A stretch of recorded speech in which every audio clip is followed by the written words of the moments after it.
Հայաստանի իշխանությունները շարունակում են անդրադառնալ հայ առաքելական եկեղեցուն,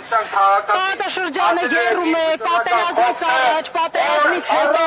անընդհատ գրառումներ է անում Նիկոլ Փաշինյանը, ինչպես եք տեսնում հանգուցալուծումը եւ արդյոք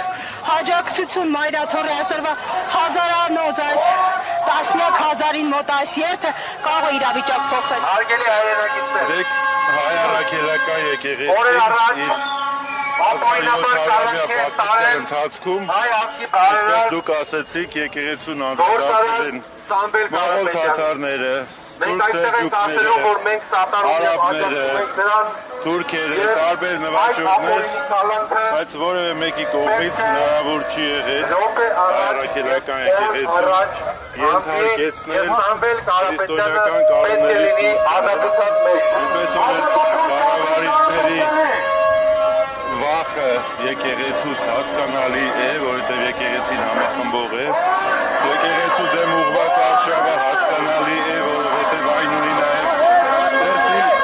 եկող դրսևորումներ, բայց միևնույն ժամանակ հայ ժողովրդի համար շատ կարևոր ճակատագրական այս պահերին եկեղեցին շարունակում է իր ազգային օրակարգով առաջ շարժել։ Եկեղեցին նաև իր ապահովների հետ միասին մենք տեսնում ենք, փորձելու է ազգային օրակարգը, ազգային արժեքները և քրիստոնեական հավատքը անսասան պահել։ Դե շատ կարևոր է, որ մեր երկրում կան մարդիկ, ովքեր որ քրիստոնեական խորհուրդները նաև այսօրվա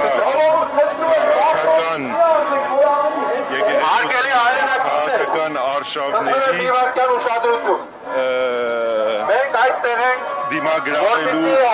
դիմագրավելու հնարավորություն են ստեղծում։ Այսօր հայ առաքելական եկեղեցին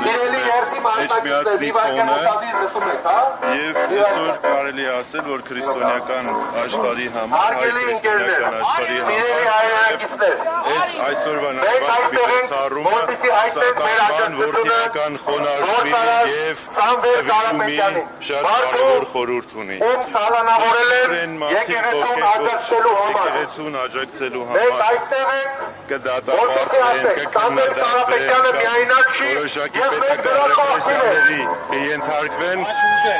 Ես վստահ եմ, մեր հասարակությունը շատ խիստ է վերաբերվելու նման այդ գործողություններին, այնպես ինչպես Սամվել Կարապետյանի դեմ սկսված այդ արշավը ընդամենը մեկ նախադասության, մեկ մտահոգիչ նախադասության համար սկսված այս արշավը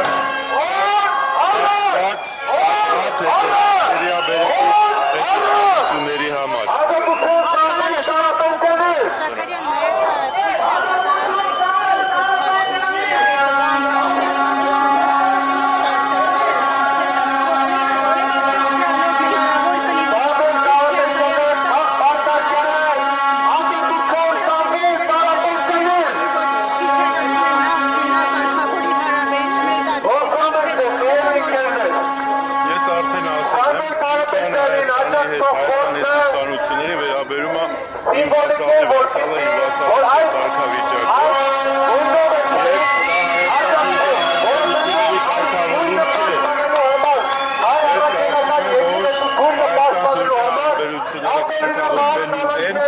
Ոչ այս ստորացված և ոչ այս